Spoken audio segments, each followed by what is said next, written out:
Hello friends, கடந்த ஒரு 2 வீடியோவுக்கு முன்னாடி நம்ம வந்து பார்த்திங்கன்னா நந்தி வரிசை, இந்த நந்தி வரிசையினுடைய முதல் 3 பாடத்தொகுதி, அதாவது கணபதி. இந்த கணபதியில் வரக்கூடிய குறுஞ்சுவடு, நெடுஞ்சுவடு, இதில் இருக்கக்கூடிய அந்த கோட்பாடு என்ன, அதாவது ஒரே கோட்பாடு தான் இந்த 3 பாடங்கள். அதாவது மொத்தம் 3 பாடம் இருக்குது கணபதிக்குள்ள. ஒரு குறுஞ்சுவடு, ஒரு நெடுஞ்சுவடு, ஒரு கம்புச்சுவடு. ஓகே, இப்போ இதனுடைய கோட்பாடை பற்றி நான் வந்து பேசியிருந்தேன். ஆன்டி ஃபோர்ஸ், அதாவது எதிர் ஆற்றல் அப்படிங்கிறத பற்றி நான் வந்து எக்ஸ்பிளைன் பண்ணியிருந்தேன். அதை குறுஞ்சுவடு கான்டெக்ட்லேயும் நான் எக்ஸ்பிளைன் பண்ணேன், நெடுஞ்சுவடுங்கிற கான்டெக்ட்லேயும் நான் எக்ஸ்பிளைன் பண்ணியிருந்தேன். இன்றைக்கி அதை சிலம்பம், அதாவது கம்பில் வந்து அது எப்படி ஆப்ரேட் ஆகுது அப்படிங்கிறத வந்து நம்ம பார்ப்போம். நீங்கள் அந்த கான்செப்டை புரிஞ்சுக்கிறதுக்கு முன்னாடி யானையோட ஒரு குண இயல்பு, இது கணபதி இல்லையா, அதனால் ஒரு யானையோட குண இயல்பு வந்து எப்படி இருக்கும் அப்படிங்கிறத வந்து நீங்கள் ஒரு விஷுவலைசேஷனில் வச்சுக்கோங்க. இப்போ நம்ம அந்த பாடத்தோட கான்செப்டுக்குள்ளே போகிறோம்.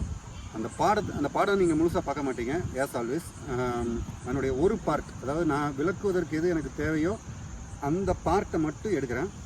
எடுத்து அது எப்படி ஆப்ரேட் ஆகுது, இந்த கான்செப்ட் எப்படி அதில் அப்ளை ஆகுது அப்படிங்கிறத நான் உங்களுக்கு எக்ஸ்பிளைன் பண்ண போகிறேன். வாங்க வீடியோக்குள்ளே போகலாம். ஃப்ரெண்ட்ஸ், இப்போ இந்த பாடத்தில் இடையில் வரக்கூடிய ஒரு அசைவை வந்து இப்போ சுதர்ஷனும் ராகேஷும் நமக்கு செய்வாங்க. ஒரு நிமிஷம் இருங்க. ரைட், எடுங்க பார்க்கலாம்.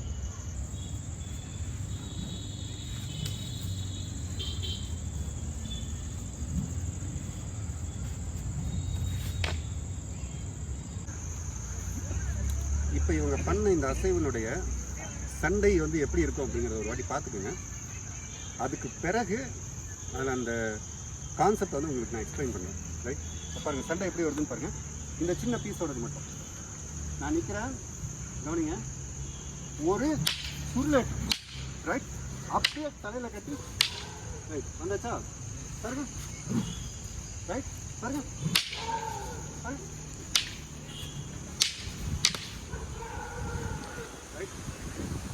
இது இந்த பாடத்தினுடைய சண்டை. இப்போ இதோட கான்செப்டை பார்க்கலாம் வாங்க.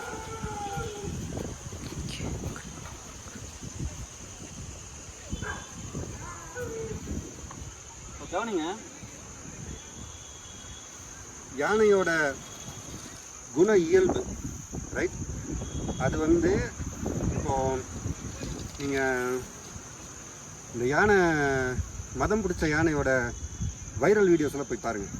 ஓகே, இப்போ தம்பிங்க, இப்போ சப்போஸ் இப்போ வேற ஒரு விலங்குன்னா நீ தள்ளு, இப்படி போயிட்டு திரும்ப வர ட்ரை பண்ண.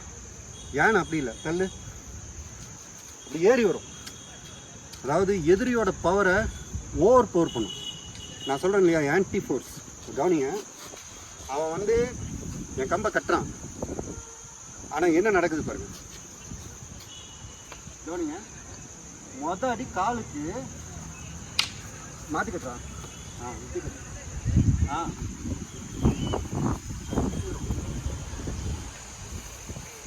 கட்டு. மொதல் அடி காலுக்கு அந்த தட்டை அவன் கொடுத்த உடனேயே என் மொத்த பாடியோட, இப்போ நான் வந்து இப்படி சுற்றினேன்னு வச்சுக்கோங்களேன், என் கம்பில் வந்து கம்போட வெயிட் மட்டும் இருக்காது, என் உடம்போட வெயிட்டும் சேர்ந்துடும்.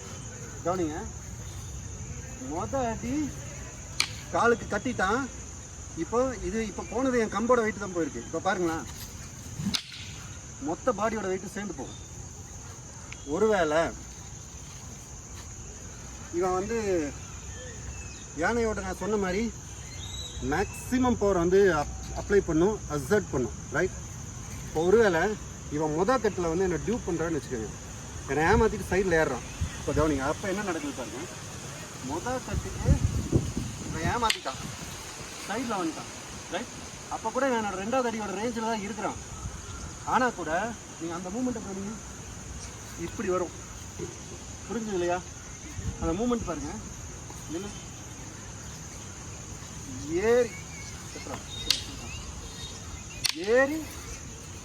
அப்படியே, புரியுதா உங்களுக்கு? அந்த யானையோட இந்த துதிக்கையை வந்து சண்டைக்கு பயன்படுத்துறது இல்லை அடிக்கிறதுக்கு வந்து பயன்படுத்தும் போது நீங்கள் கவனிச்சிருந்தீங்கன்னா தெரியும், தட்டும் சுருட்டி பிடிச்சிரும். அது எப்படி பண்ணும், அதை வந்து எல்லா வகையாகவும் நம்ம எப்படி இந்த 5 விரலை வந்து எல்லா மாதிரியும் நம்ம பயன்படுத்துகிறோமோ, ஆனால் இந்த விரலுக்கு கூட ஒரு லிமிட்டேஷன் இருக்குது. இதுக்கு மேலே போகாது. நம்ம கை இப்படி மடங்கும், ஆனால் இப்படி மடங்காது, ரைட். இப்படி மடங்கும், ஆனால் இப்படி மடங்காது. ஆனால் யானையோட துதிக்கை அது சண்டையில் பயன்படுத்துவோம். நீங்கள் கவனிச்சு பாருங்கள், அது 360 டிகிரிக்கு எல்லா மாதிரியுமே சுற்றும். 3 டைமென்ஷனலில் எல்லா மாதிரியும் சுற்றும். இப்போ இந்த கம்பை வந்து துதிக்கேன்னு வச்சுக்கோங்க. நான் அடிக்கிறேன், அவன் அதை கட்டிட்டு சைடில் ஏறி என்னை ஏமாற்ற பார்க்குறான், அப்படியே இங்கே வரும் அடி. புரியுதா உங்களுக்கு? அப்போது எதிரி வந்து அதை கணிக்கவே முடியாது. அவங்க ஒருவேளை நம்மளை ஏமாற்றணும்னு நினச்சி உள்ளே வந்தால் கூட அடுத்த ஆங்கிள்லேருந்து அடிப்போம். ரைட்? இப்போ அந்த லாஸ்ட் பிட்டை பாருங்கள். இந்த லாஸ்ட் பிட்டில் இந்த அடி வந்தாச்சு, இதை கட்டிட்டான். இப்போ யானை தன்னோட வெயிட்டை வந்து அப்ளை பண்ணுது. கவனிச்சுக்கோங்க, ரொம்ப முக்கியமானது. கொஞ்சம் கவனமாக தள்ளி நின்று பாருங்க. ரொம்ப முக்கியமானது, யானை தன்னுடைய தாக்குதலில் தன்னோட வெயிட் அட்வான்டேஜை வந்து அப்ளை பண்ணி காட்டுது பாருங்க.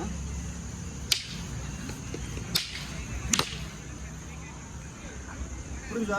என்னோட பாடி ஸ்விங் இருக்குல்ல, என்னோட பாடியோட ஸ்விங்கோட சேர்ந்து வெயிட் வந்து இறங்கும். ரைட்? இதுதான் இந்த இந்த அந்த எதிர் ஆற்றல், அதாவது கவுண்டர் ஃபோர்ஸ் அப்படிங்கிற கான்செப்ட் வந்து எப்படி இந்த பாடத்தில் அப்ளை ஆகுதுங்கிறதுக்கான ஒரு விஷயம். வாங்க இன்னொரு முறை இந்த பாடத்தை சுதர்ஷனும் ராகேஷும் பண்ணுவாங்க. ஒரு வாட்டி முழுக்க பாருங்கள்.